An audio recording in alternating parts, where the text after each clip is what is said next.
a family somewhere. There are people in places feeling extraordinary brokenness, and most certainly down the road in Florida this week. Pretty horrifying things.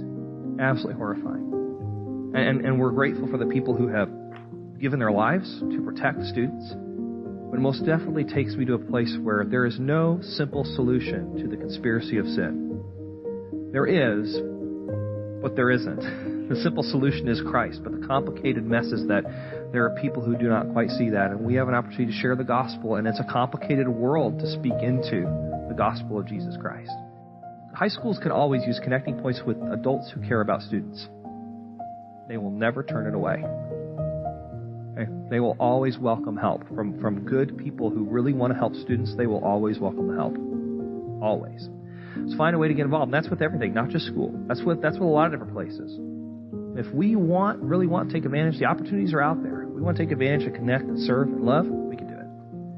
It'll take some sacrifice, time. It'll take some sacrifices, but if that's what puts God in his rightful place, if that we're praying and we're asking God to put us where he wants us, it may lead us to that spot, to that place. And that's a good place to be. God is moving, and if we are putting ourselves in the right position, God will move here. There is nowhere else that movement can appropriately come from. It's got to come from God. God commanded us to pray for such movements, to work our way towards such movements. If I really want to see a movement of God, I've got to pray. And the whole focus of prayer, in addition to giving our requests and our cares and opening ourselves up to God very vulnerably and saying, here's where I am, here's what I want, that the real focus of prayer is to make sure we are where God wants us to be first. And then out of that, when God says, well, tell me where you are, we tell him where we are, and he works, and he moves in his people. And that if we choose not to put God in his rightful place, we're asking for a movement of God to disappear, because we're putting something else in his spot, and God is a jealous God. He will not be mocked, and he'll leave you alone to your devices and whatever's sitting enthroned. He'll just let you deal with it.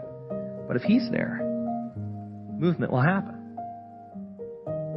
You know, I've been married before. My second marriage. It's been really hard to move through some of the forgiveness aspects of my first marriage. I had a lot of animosity. One of the biggest things that helped me get over a lot of what happened to me was being ordained.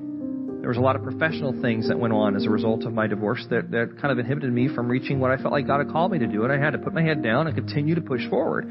So being ordained was kind of a big deal. I had an opportunity to be able to take a look and say, that's over, it's done, it's behind me, and I thought I was done with it.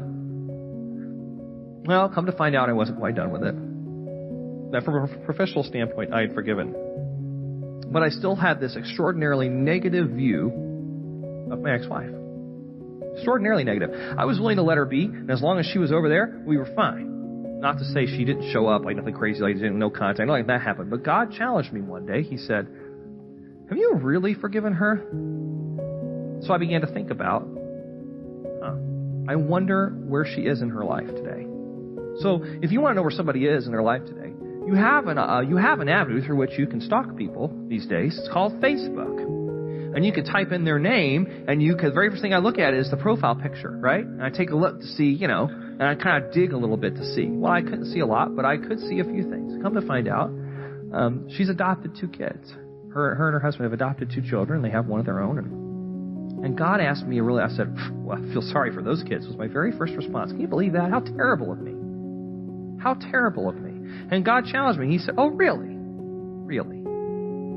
Think about the people who've adopted kids. What kind of people are they generally? Pretty good people who are humble and sacrifice and take people into their homes. And do they do it just flippantly? Well, you can't. The process doesn't allow you to do it flippantly. What does that say about her character today? I'm sorry, I couldn't hear that. What was that? That she's probably changed and is better today than she was 11 years ago. Yeah. So I think you should let it go and start thinking about her differently. But I don't want to do that. I don't care. I'm God. You better do it. Because if you don't forgive her from your heart, I have news for you. A movement will stop right in its tracks. And I will not move until you do.